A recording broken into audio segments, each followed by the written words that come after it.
একটি আইসব্রেকার জাহাজ আটলান্টিক মহাসাগরের মধ্যে আটকা পড়ে যায়। জাহাজের ভিতরে ছিল 70 জন ক্রু মেম্বার, আর এমন অবস্থায় তাদের কাছে মাত্র 3 দিনের খাবার অবশিষ্ট ছিল। আর তাদের জাহাজের পিছনে একটি বড় বরফের পাহাড় ধেয়ে আসছিল। বলছিলাম 2016 সালে মুক্তি পাওয়া দ্য আইসব্রেকার মুভিটির কথা। শেষ পর্যন্ত তারা এই ভয়ানক পরিস্থিতি থেকে কিভাবে বেঁচে ফিরেছিল সেটি জানবো আজকের এই মুভি এক্সপ্লেন থেকে। তো ফ্রেন্ডস, চলেন আজকে এক শ্বাসরুদ্ধকর পরিস্থিতি থেকে কিভাবে বেঁচে ফেরা যায় সেটাই আমরা জানবো।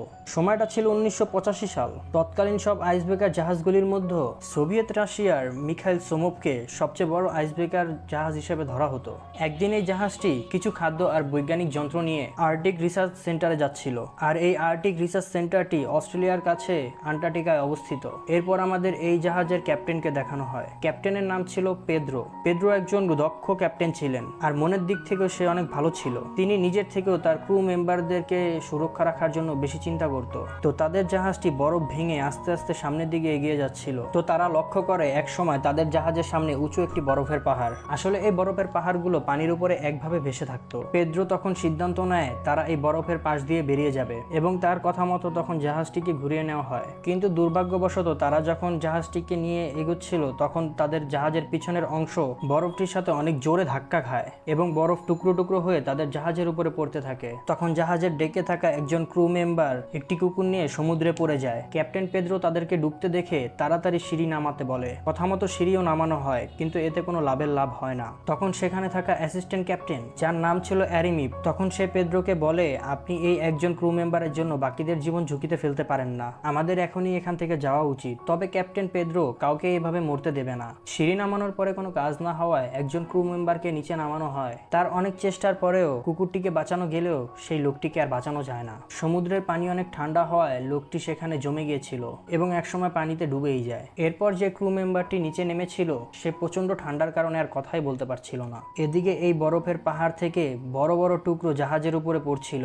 একসময় বরফের আঘাতে জাহাজের রাডার স্ক্রিন ভেঙে যায়, যেটার সাহায্যে মূলত তারা জানতে পারতো কোথায় কতটুকু বরফ আছে। বরফের পাহাড়টি ভেঙে যাওয়ায় তারা সামনের দিকে যেতে পারছিল, কিন্তু দুর্ভাগ্যবশত সেই বরফের একটি বিশাল টুকরো ভাসতে ভাসতে তাদের পিছনে আসছিল। এদিকে জাহাজের অ্যাসিস্ট্যান্ট ক্যাপ্টেন, সে ভাবছিল পেদ্রোর ভুল সিদ্ধান্তের কারণেই তাদের আজ এই অবস্থা। তাই সে একজন ক্রু মেম্বারের মৃত্যু, জাহাজের পিছন সাইডে বরফের আঘাত, রাডার স্ক্রিন ভেঙে যাওয়া সব তথ্য মস্কোর মন্ত্রণালয়ে পাঠিয়ে দেয়। তবে এই কাজটা বাকি ক্রু মেম্বারদের মোটেও পছন্দ হয় না, কারণ তারা সবাই জানতো পেদ্রো অনেক ভালো মানুষ, সে কখনো কারো ক্ষতি চায় না। মস্কোতে এটা জানার পরে ক্যাপ্টেন পেদ্রোকে সাসপেন্ড করা হয়। তো যতক্ষণ পর্যন্ত না নতুন ক্যাপ্টেন আসছে ততক্ষণ পর্যন্ত অ্যাসিস্ট্যান্ট ক্যাপ্টেন অ্যারোমিপকে জাহাজের দায়িত্ব দেওয়া হয়। এদিকে মস্কোর মন্ত্রণালয় থেকে নতুন ক্যাপ্টেনকে হেলিকপ্টারে করে পাঠানো হয়। এর নাম হলো ক্যাপ্টেন সেভজেমকো। ক্যাপ্টেন সেভজেমকোকে যে হেলিকপ্টারে করে নিয়ে যাওয়া হচ্ছিল, ক্যাপ্টেন পেদ্রোকে ঠিক একই হেলিকপ্টারে করে মস্কোর আদালতে নিয়ে আসার কথা ছিল। তবে সমুদ্রে অনেক বাতাসের কারণে হেলিকপ্টারের ইঞ্জিন গরম হয়ে যায়। যেমন তেমন করে হেলিকপ্টারটি ল্যান্ড করার পরে হেলিকপ্টারের ইঞ্জিনে আগুন ধরে যায়। এটা দেখে ক্যাপ্টেন পেদ্রো এবং তার ক্রু মেম্বাররা হেলিকপ্টারের পাইলট এবং নতুন ক্যাপ্টেনের জীবন বাঁচায়। কিন্তু নতুন ক্যাপ্টেন পেদ্রোকে ধন্যবাদ না দিয়ে উল্টো তাকে শাসাচ্ছিল। তিনি বলছিল, মস্কোর আদালত তোমার জন্য অপেক্ষা করছে। তো বুঝো ব্যাপার, উপকারীকেই বাঘে খায়। হেলিকপ্টারে আগুন লাগায় এই সময় পেদ্রোকে নিয়ে কোনোভাবেই হেলিকপ্টারে করে মস্কোতে যাওয়া সম্ভব না। এই জন্য পেদ্রো আবারও জাহাজেই থেকে যায়। নতুন ক্যাপ্টেন সেভজেমকো অনেক কঠিন ছিল। সে এসে শুরুতে কন্ট্রোল রুমে চলে আসে। এখানে এসে সে দেখতে পায় একজন ক্রু মেম্বার কিউব পাজেলের সাথে ডিউটি করছে। এটা দেখে সেই ক্রু মেম্বারকে অনেক গালাগালি করে এবং কিউব পাজেলটিকে সমুদ্রে ফেলে দেয়। আর সময়ের সাথে সাথে জাহাজটি সেখানে বরফের সাথে খুব খারাপভাবে ফেসে যায়। এদিকে আমরা পেদ্রোর ওয়াইফকে দেখতে পাই, যে পেশায় ছিল একজন জার্নালিস্ট। কিছুদিন ধরে সে ভাবছিলেন ক্যাপ্টেন পেদ্রোকে তিনি ডিভোর্স দিবেন, কিন্তু পেদ্রোর এই বরফে আটকে যাওয়ার কাহিনী শুনে তিনি অনেক ডিপার্টমেন্টে ছোটাছুটি করছেন যেন তাদের দ্রুত উদ্ধার করার জন্য রেস্কিউ টিম পাঠানো হয়। এরপর আমরা দেখি জাহাজে সব ক্রু মেম্বাররা মিলে একটি মিটিং করছে। এই পরিস্থিতি থেকে কিভাবে বেঁচে ফেরা যায় সেই বিষয় নিয়েই সকলে কথা বলছিল। মিটিংটা ক্যাপ্টেন পেদ্রোর তত্ত্বাবধানে হচ্ছিল। সেখানে থাকা একজন ক্রু মেম্বার বলে, আমাদের কাছে থাকা তেলের ড্রাম দিয়ে যদি বিস্ফোরণ করানো যায় তাহলে বরফের টুকরো সব গলে যাবে এবং আমরা খুব সহজেই সামনের দিকে এগিয়ে যেতে পারবো। এসব কথা বলতে না বলতেই সেখানে নতুন ক্যাপ্টেন সেভজেমকো চলে আসে। এসেই মিটিং বন্ধ করে দেয়। এসেই তিনি খারাপ ব্যবহার করে। তিনি এমনভাবে ব্যবহার করে যেন ক্যাপ্টেন পেদ্রোকে সে সহ্যই করতে পারে না। সে তেলের ড্রাম দিয়ে বিস্ফোরণ করার পরিকল্পনা একদম বাতিল করে দেয়। যদিও এই আইডিয়াটা ক্যাপ্টেন পেদ্রোরও পছন্দ হয়েছিল না। ক্যাপ্টেন সেভজেমকো বলে, কিছুদিন পরে আমাদের অনেক তেলের দরকার হবে, তাই এখন কোনোভাবে এটা নষ্ট করা যাবে না। এরপর ক্যাপ্টেন সেভজেমকো ইমার্জেন্সি রুমে চলে আসে আর এসে ঘোষণা দেন যে এখন থেকে সবাইকে বিদ্যুৎ ব্যবহার ব্যবহার কমাতে হবে, কোনো কিছু অপচয় করা যাবে না এবং সবাইকে নিজের দায়িত্ব যথাযথভাবে পালন করতে হবে। এভাবে যেতে যেতে তারা সমুদ্রের ভিতরে 70 দিন কাটিয়ে দেয়। তবে ক্যাপ্টেন পেদ্রো চেষ্টা করে যাচ্ছে যেভাবে হোক এই পরিস্থিতি থেকে তাদের বেঁচে ফিরতে হবে। এমন একদিন ক্যাপ্টেন পেদ্রো সিদ্ধান্ত নেয় তিনি কাউকে কিছু না জানিয়ে জাহাজের বাইরে চলে যাবে। এরপর সে লুকিয়ে তার কাছে থাকা ফায়ার গান নিয়ে জাহাজের বাইরে যাচ্ছিল এবং তখন তাকে হেলিকপ্টারের পাইলট দেখে নেয়। পাইলট বলে, তুমি যাও, আমি কাউকে কিচ্ছু বলবো না। এরপর ক্যাপ্টেন পেদ্রো জাহাজের বাইরে এসে ক্যাপ্টেন শিবজেমকোর ফেলে দেওয়া সেই পাজেলটি দেখতে পায়। তখন সে বুঝতে পায় এই পাজেলটি তো অনেক আগেই তাদের জাহাজের পিছন থেকে ফেলে দেওয়া হয়েছিল,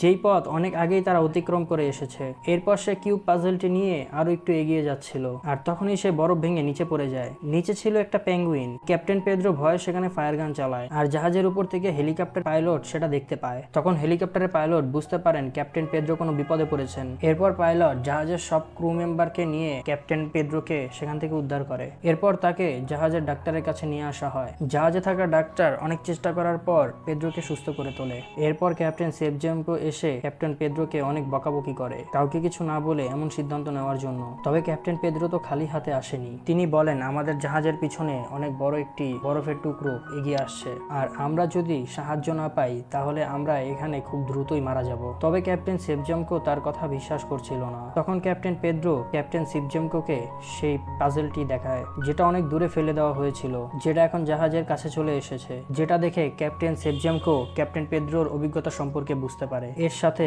তাদের পিছনে ধেয়ে আসা বিপদটিও বুঝতে পারে। এদিকে সময়ের সাথে সাথে জাহাজের উপরে এবং আশেপাশে বরফ জমতে শুরু করে। পাশে জমে থাকা বরফগুলো উঁচু হতে হতে প্রায় 1 থেকে 1.5 মিটার লম্বা হয়ে গিয়েছিল এবং একদিন পরে জাহাজের উপরে সেই বরফের টুকরোগুলো জোরে জোরে পড়ছিল। এর সাথে জাহাজের পিছনের অংশ আস্তে আস্তে ফুটো হয়ে যায় আর অনেক পরিমাণে পানি তাদের জাহাজের ভিতরে ঢুকে পড়ে। এর ফলে জাহাজে থাকা খাদ্য সব পানিতে মিশে নষ্ট হয়ে যায়। এরপর সব ক্রু মেম্বাররা মিলে জাহাজের সেই অংশটুকে কোনোভাবে ঠিক করে নেয়, কিন্তু জাহাজে অনেক পানি ঢুকে যাওয়ার কারণে তাদের খাদ্য এবং পানি নষ্ট হয়ে গিয়েছিল। তো এইসবের ফলে জাহাজের ভিতরে থাকা সবাই অনেক ভয় পেয়ে গিয়েছিল, কারণ এখন তাদের কাছে মাত্র 3 দিনের খাদ্য পানি বেঁচে ছিল আর এইটুকু খাদ্য এবং পানি দিয়ে সমুদ্রের মাঝে তাদের কোনোভাবেই বেঁচে থাকা সম্ভব না। আর এর সময় জাহাজে থাকা অ্যাসিস্ট্যান্ট ক্যাপ্টেন এরেমিক উস্কানিমূলক কথাবার্তা বলতে শুরু করেন। ওই যে একজন ক্রু মেম্বার বলেছিল তেলের ড্রাম দিয়ে যদি বিস্ফোরণ করা যায় তাহলে সামনের দিকে এগিয়ে যাওয়া যাবে, এই কথা সবাইকে মনে করিয়ে দিয়ে ক্যাপ্টেন শিবজেমকোর বিরুদ্ধে সকলকে রাগিয়ে তোলার চেষ্টা করে। তখন ক্যাপ্টেন শিবজেমকোকে একটি রুমের মধ্যে আটকিয়ে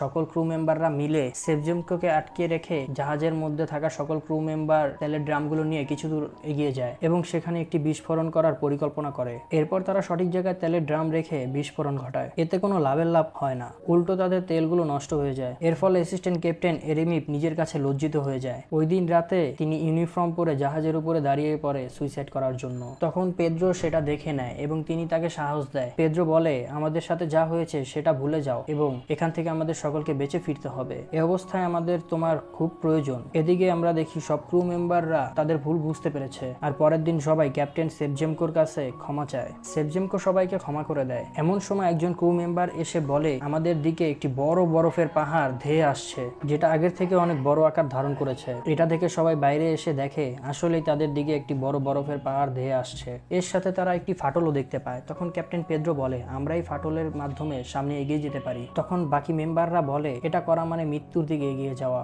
তখন পেদ্রো বলে, এখানে থেকে না খেয়ে মরার চেয়ে জীবনের রিস্ক নিয়ে কোনো কিছু করা ভালো। এটা শুনে ক্যাপ্টেন শিবজেমকো রাজি হয়ে যায়, কারণ সে ক্যাপ্টেন পেদ্রোর অভিজ্ঞতার সম্পর্কে অলরেডি ধারণা পেয়ে গেছে। তখন ক্যাপ্টেন পেদ্রো বলে, আমি হেলিকপ্টারে করে বরফের পাহাড়ের উপরে যাব, লোকেশন আর জাহাজের মুভিং সাইডের আপডেট দিতে থাকবো জাহাজের কন্ট্রোল রুমে। তখন ক্যাপ্টেন শিবজেমকো বলে, এই দায়িত্বটা আমি নিব আর তুমি পুরো জাহাজের দায়িত্ব নিবে, কারণ তুমি এই জাহাজের ক্যাপ্টেন আর আমার থেকে তুমি সবকিছুই ভালো বুঝবে। এরপর তারা তাদের পরিকল্পনা অনুযায়ী কাজ শুরু করে দেয়। ক্যাপ্টেন শিবজেমকো সেই হেলিকপ্টারে করে জাহাজের বরফের উপরে চলে যায়। ক্যাপ্টেন শিবজেমকো হেলিকপ্টারে করে বরফের পাহাড়ের উপরে চলে যায় এবং বাকি ক্রু মেম্বাররা তাদের নিজেদের দায়িত্ব খুব মন দিয়ে পালন করতে থাকে। এদিকে ক্যাপ্টেন পেদ্রো এরিমিপকে একটি কাজে লাগিয়ে দেয়। এদিকে একটি ক্রু মেম্বার জাহাজের ডেকের উপরে দাঁড়িয়ে সব নির্দেশনা দেখছিল এবং সেই নির্দেশনা কন্ট্রোল রুমে পাঠাচ্ছিল, কারণ তাদের জাহাজের রাডার স্ক্রিন অলরেডি নষ্ট হয়ে গেছে।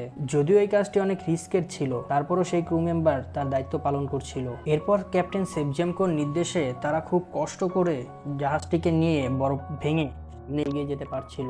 এতে সবাই অনেক খুশি হয়। এদিকে সমুদ্রে অনেক বাতাসের ফলে ক্যাপ্টেন সেফজেনকোর হেলিকপ্টারটি দুলতে শুরু করে এবং দুলতে দুলতে একসময় সমুদ্রের বরফের সাথে ধাক্কা খেয়ে পানিতে পড়ে যায়। ক্যাপ্টেন সেফজেনকো এবং হেলিকপ্টারের পাইলট এই ঠান্ডা পানিতে ডুবে যাচ্ছিল। এটা দেখে ক্যাপ্টেন পেদ্রো তাদের জাহাজটিকে পিছনের দিকে নিয়ে যাচ্ছিল। ক্যাপ্টেন পেদ্রো বলে, যেভাবেই হোক আমাদেরকে সেফজেনকো এবং পাইলটকে বাঁচাতে হবে। তবে সব ক্রু মেম্বাররা জাহাজ পিছনে নিতে নিষেধ করে, কারণ আগের বার এরকম করার কারণেই তাকে সাসপেন্ড করা হয়েছিল আর সাথে জাহাজের অনেক ক্ষতি হয়েছিল। এদিকে ক্যাপ্টেন সেফজেনকো এবং পাইলট ডুবে যাচ্ছিল। তখন ক্যাপ্টেন পেদ্রো দ্রুত তাদের জাহাজটি পিছনে নিয়ে আসে এবং সব ক্রু মেম্বাররা মিলে ক্যাপ্টেন সেফজেনকো এবং পাইলটকে বাঁচিয়ে নেয়। এরপর তারা সেখান থেকে তাদের জাহাজটিকে নিয়ে সামনের দিকে এগিয়ে যায়। এরকম অনেকদিন যাওয়ার পরে ক্যাপ্টেন পেদ্রোর ওয়াইফ তেল নিয়ে এবং একটি রিস্ক টিম নিয়ে চলে আসে এবং তারপর তারা তাদের জাহাজে পেট্রোল লোড করে। এরপর তারা তাদের গন্তব্যের দিকে ফিরে যায়। আর এভাবেই 133 দিন পর ভয়াবহ সেই আটলান্টিক সাগর থেকে বেঁচে